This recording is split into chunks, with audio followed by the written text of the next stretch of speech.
Hello guys, and welcome back to the channel. I would like to first of all thank everybody for watching my latest video. I had an inkling that it would be a success because of I thought it was geared towards my usual audience rather well, and I think that it discussed topics that I really think that A, important, and B, I can sort of relate to and explain reasonably well. So once again, thanks for the very many positive feedbacks and for the remarkably high number of views on my standard. It was outstanding.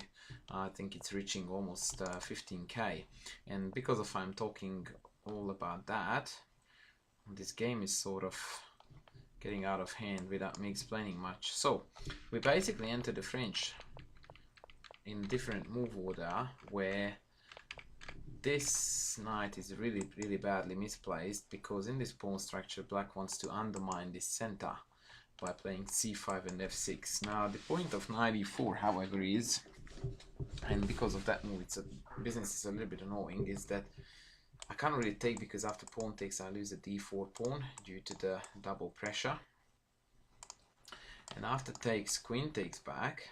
I again can't really take, because after retakes, if the knight moves somewhere, please note I only have clumsy squares because the queen covers both of these, queen b4 is going to be annoying.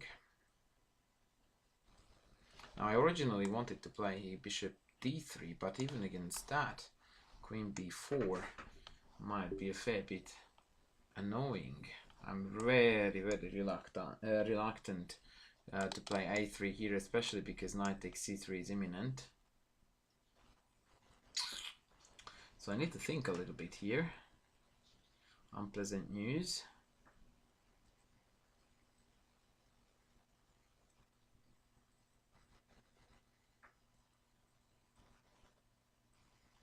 Yeah, this queen b4 is a major issue here. Surprisingly so, actually.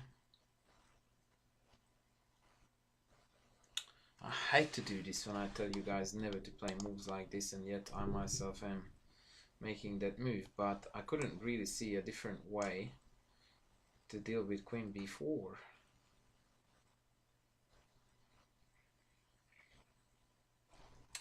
So yeah,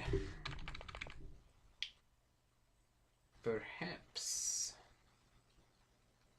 I could have done, yeah, funnily enough, it may have been more accurate to play e5 right here, allowing knight e4 and then bishop d3, because then bishop b4 wouldn't have annoyed me as much as the queen b4 version of the business. Okay, so now we are transferring into more of a French structure. I don't think that f6 was a good move, by the way, where the e5 square is going to be the main feature of the story, and by coming here, I thank you very much, will take that e5 square forever now, because my intention now is that I'm going to swap this bishop off for this knight any given opportunity. Maybe not quite, but anyhow, I do have the chance to do so, and then plant a knight on e5. For the time being, I will just castle and play maybe something like either rook e1 or queen e2, other rook to e1, and then occupy the e5 square. If I didn't have these double pawns, structurally I would be 70 million miles ahead. But because of I do have these guys, things are not as clear as I would like them to be. Not yet.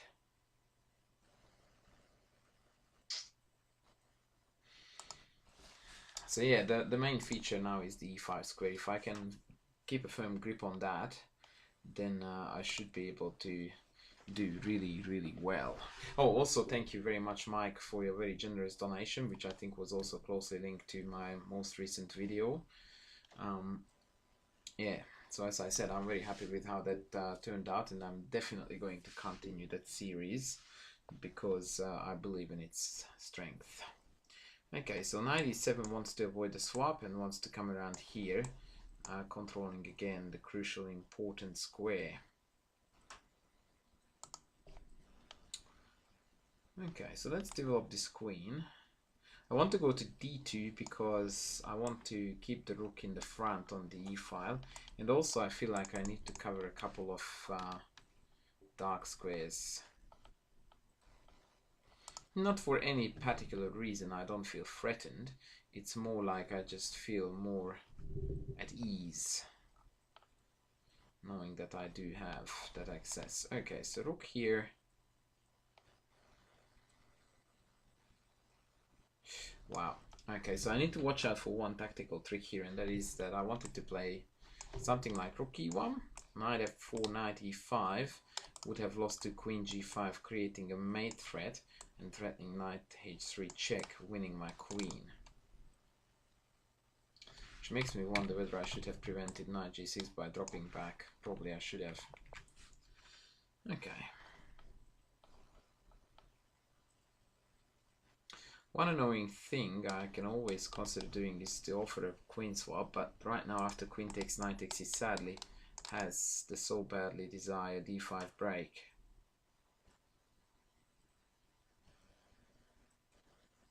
Okay, I think I know what I'm doing. I'll bring the rook across,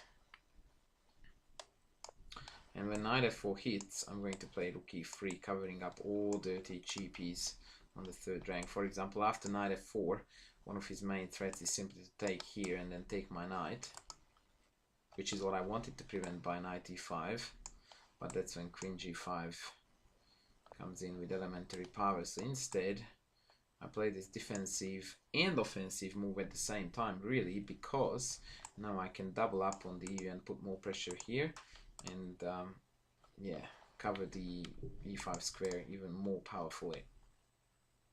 And in some days I will be able to kick it out, by the way, with g3, especially now that rook e3 has been played. f3 is safely covered, so I've got a lot of useful moves left. Rook here, kick it out, get in there. He doesn't have the same.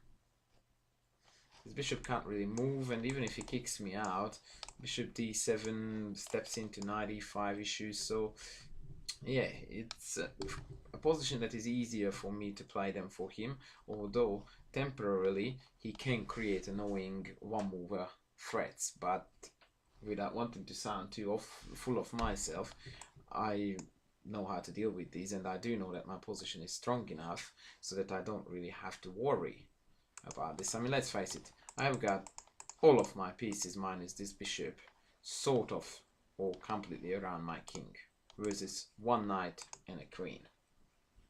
And my king's position hasn't been weakened. No way that he can harm me here. Alright, let's go. Queen g6 I think was another, if not mistake, a dubious decision, because knight e5 is going to be now a humongous tempo. King g2, I'm going to hit the knight, and after knight f4 I'm going to drop back here, once again hitting the knight and allowing me to come in with knight e5 tempo. If queen h5 instead, then I will simply jump in, or bishop e2 first, just to be a bit pesky. Even rook e5 looks quite strong actually again. Oh no, sorry, never mind, I'm hanging there. So maybe bishop e2 first, creating lots of nasty threats. I think that his last two moves were dodgy, but probably it comes from the realization that he doesn't really have enough play on the king side.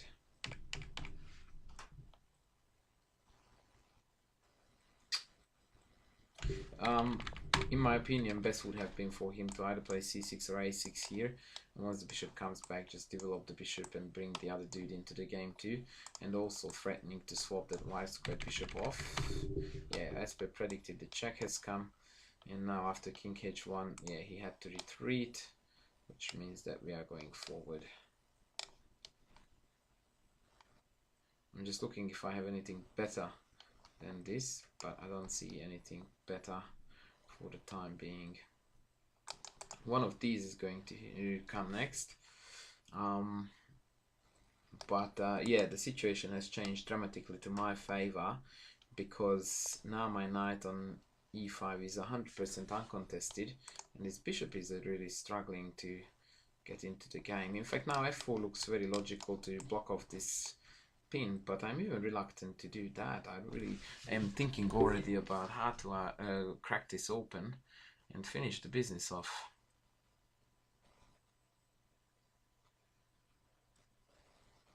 I will go with f4. I like simplicity. The only downside of this move is that it creates a hole on e4, so that technically now his knight could come in, but I want to regroup this bishop here anyway, so he shouldn't be able to get here, and then I'm going to start building up this g4, g5 threat, ultimately swinging all my heavy guys across to the king side.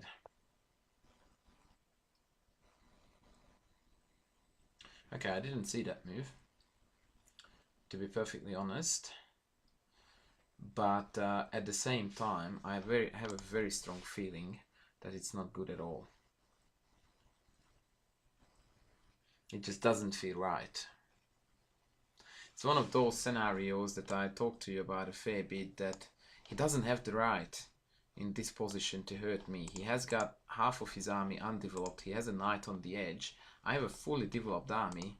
This can't hurt me. Like, most people, he would go like, oh shoot, I blundered this, they are going to hurt me. While I'm saying this, I already see how I'm going to refute this. When this happens to you, you should never ever think like, I stuffed it up. What you should think is that my pieces are almost all of them are on the best squares. My opponent's pieces are all over the shop. This can't be right. So what I'm going to do now is I come here, he's going to take me, and then I'm going to play g4. And all of a sudden, I turn the whole entire scenario on its head, and all of a sudden it's me who is attacking with every single piece on the board, and his pieces are basically just scattered all over the board, and he's very, very badly struggling to survive. In fact, I think after takes g4, it's borderline resignable. Yeah, it's game. The only trick I needed to see was that after knight g3 check, I can take with the rook, exploiting the pin on the queen. But other than that, that's it. In fact, I have got a variety of ways to win now, because after knight f6 I have g5, forking the two pieces, and when queen takes, then I win the queen. But I also do have after knight f6 the simple rook takes f4, and this pin is ridiculous. So he found the only move, knight g7, but now his position is just a disaster in positional terms, because this knight can't go anywhere. So essentially I'm a piece up. So now I'm just going to simplify the position into a very basic winning endgame by rook takes, actually, can he guard all his stuff after rook takes back? My original intention was takes rook queen takes, rook takes, and he can't stop me from penetrating, which means that he's dead. So that's now my my emergency exit plan. But I want to check on this because it's very hard for him to defend this discovered check, winning the queen. So if rook takes queen, one of these is the only thing I can see for him.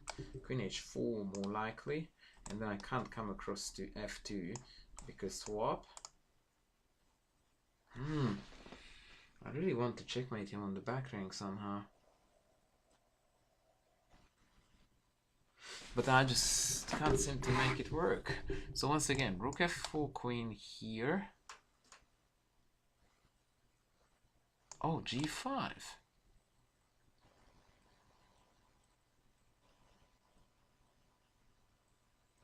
Yeah, I don't know. Everything in me is just telling me to go for the cruisy win here, because this is not holdable. Basically, he's a piece down, and the bishop can't get down, can't get out. He's going to kick me out with one of these. I drop back to d3, and I really don't know what he's going to do after that. He might play h5, trying to lure this pawn away, and I will just play h3, because this pawn is basically responsible for killing this knight by itself. Very typical case, by the way, that when a knight ends up on the fianchetto square, where the bishop belongs really, it often gets killed by this pawn move up, which takes away all the available squares. It was a bit of a roller coaster game really, because in the opening I had to play this dodgy a3 stuff, but then f6 was very poor, and then here he basically fell for this illusion of kingside attack, which then got beaten back really badly, and now he's basically just sitting over the wreck of his position. Yeah.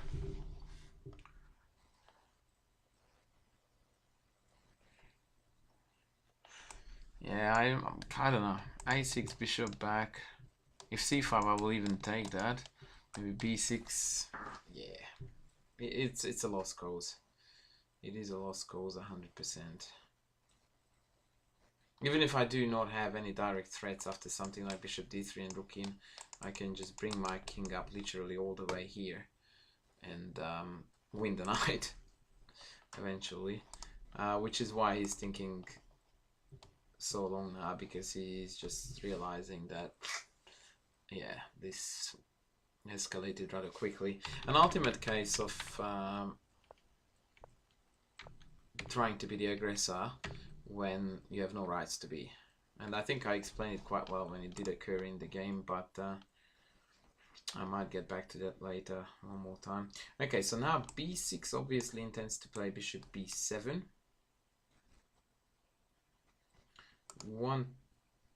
And at the same time c5 too. So I reckon that if I went in, he would play c5. So the reason why I'm playing bishop c6 here is not because I want to chase this rook, but simply because after rook here, rook f7, c7 drops. And with that the game too.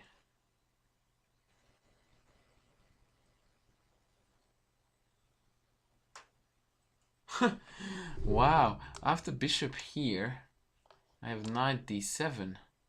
And even bishop takes, rook takes, knight d7 looks ridiculously...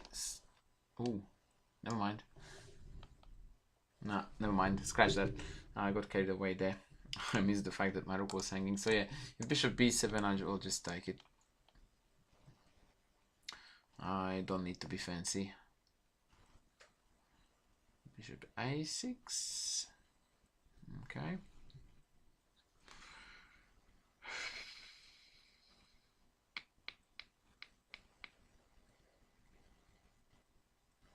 Okay, well, time to harvest, folks.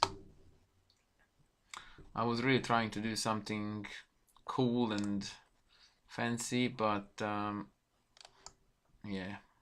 no need for doing any of that. I can take here, by the way, because his only plan is to transfer the bishop here and mate me here, against which I have got a very powerful remedy of swapping the rook off.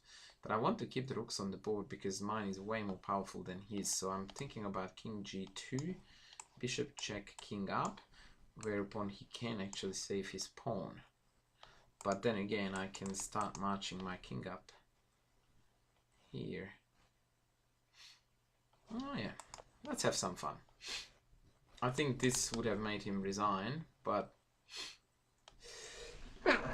excuse me, this way I can demonstrate a few more cool ideas and yeah, enjoy this game a little bit longer. I mean, nothing like having an enemy knight here and I can do whatever I please. I mean, he might drop back and then I will trade it off, because the ultimate story as far as the pawn structure is concerned is that it's a good knight, bad bishop battle, because this knight is on an outpost and this bishop is on the square where all the pawns are blocked. So yeah, he's hanging on to his pawns, and I'm just going to walk in here and win a knight if I can.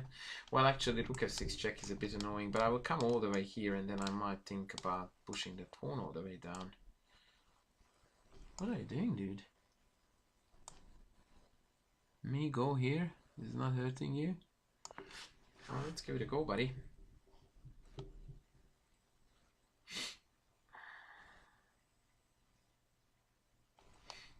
If rook f2, h4, and he can't take here because that's almost made there. In fact, yeah, I can't still go there and win because rook check is annoying. And rook check, rook blocks. He's not winning yet.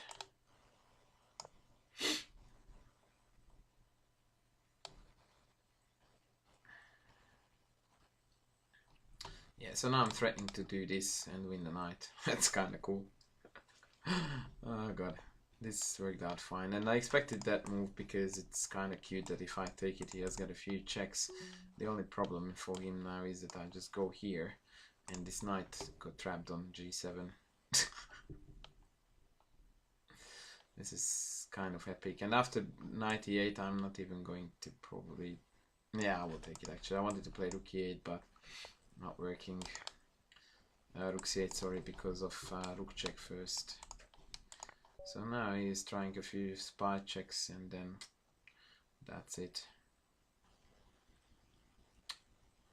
Alright, sadly I don't have time to play another one because it's very late. So I will call it off here, guys. Very quickly I will go to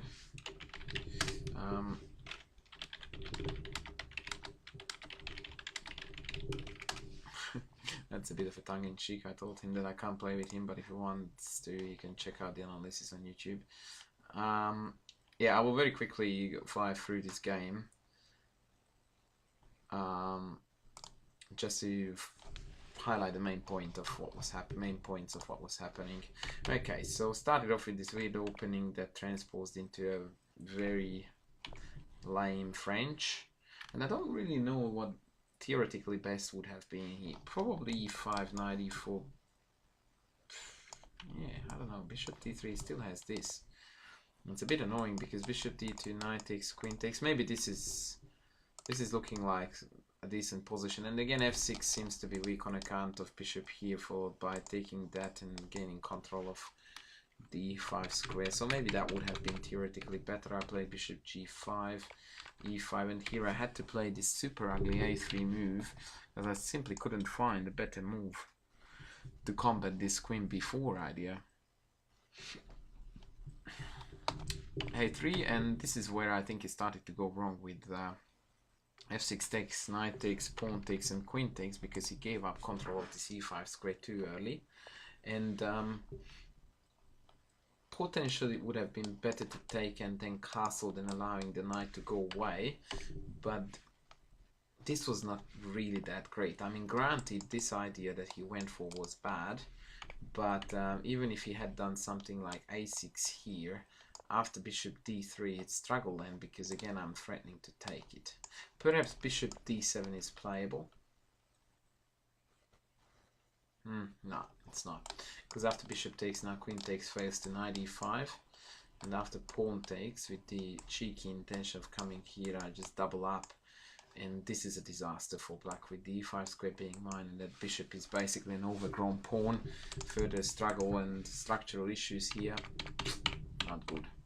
So yeah, fundamentally I'm way better here because of the backward pawn on e6, the awful bishop on c8, and the fact that this kingside aggression is not working. Now the only thing that I really want to point out to you here, that this was my original intention, and here queen g5 is a stock standard win. Please don't fall for this trick. Super nasty stuff. Mate in 1 is threatened, and no matter how I defend it, knight h3 check will become possible, winning my queen. That was my #1 plan when I played rook e1, and then I realized that it wouldn't work, so that's when I went up to e3, now guarding all the threats, and from here on it was a very cruisy, easy ride. And apparently I was actually looking at it very vaguely, that I could take it. Oh my god, I thought this was pinned. Okay, that sort of makes this whole scenario rather lame. I apparently could have taken this, and after takes, just take back with the bishop, queen takes, and something like queen f2, and then rook f3 would have won easily. But I actually quite like my own winning, although it was sort of based on an oversight. Like, this is still 2.8, so I'm rather happy. And his best move is to play g4 here, allowing me to take it for free and then go back, so I figure I did alright. And then after g4 it was game. But again, actually my instinct didn't let me down, so apparently here rook takes would have been stronger, with the intention of rook f7 followed by queen f4, and it's difficult to stop my... Yeah, I chickened out here a little bit because I wanted to simplify into a totally winning endgame, and I just converted that with yeah, apparently is featuring some cool tricks here. Yeah, I didn't really let go of anything. Yeah, I'm very happy with the way how I played it. It was a very good example of how to exploit a weak square, the e5 one, and basically how to build the whole entire game and the whole entire strategy about exploiting that square and the weak pawn behind it, and at the same time how to fend off seemingly dangerous but in reality totally lemony attacks like this. Like, all these moves were actually moves that I wanted to play anyway. So basically just stepped into this because this was my way of progressing anyway, and then rook here or rook across or rook whatever, rook here, g4. So yeah, it's once again I repeat the same thing that I told you in my previous video, that there is no room in chess for fear. Like I told you when I was playing the game, that here I'm not really worried about this whole business because I know that I have enough pieces to fend it off. I'm already looking a step ahead, thinking that once it's fended off, how will I then finish them off? And likewise here after g5, I knew that that was just nonsense. So I hope guys you enjoyed the video. I sort of had to rush it a little bit because it's very late, but I haven't uploaded anything for a number of days. I was enjoying the gradually increasing views on my previous video, and I really do hope that this now is going to become more stock standard, that my videos reach a at least 1,000 viewership. That would be my current aim, because to be perfectly honest, it was rather depressing to see those 100, 200 views. So I'm hoping that it's gonna stay up. The subscriber number went up rock solidly too. If you look at my channel just very briefly, so 888 subscribers, and my most recent video is sitting on 1.4k views versus 210 beforehand and 161 before. And then I do know that there are different topics, but still I'm hoping to build a very steady 1k view per video, and then we'll go from there. So thanks guys for tuning in, and I hope to be back with more soon. Bye.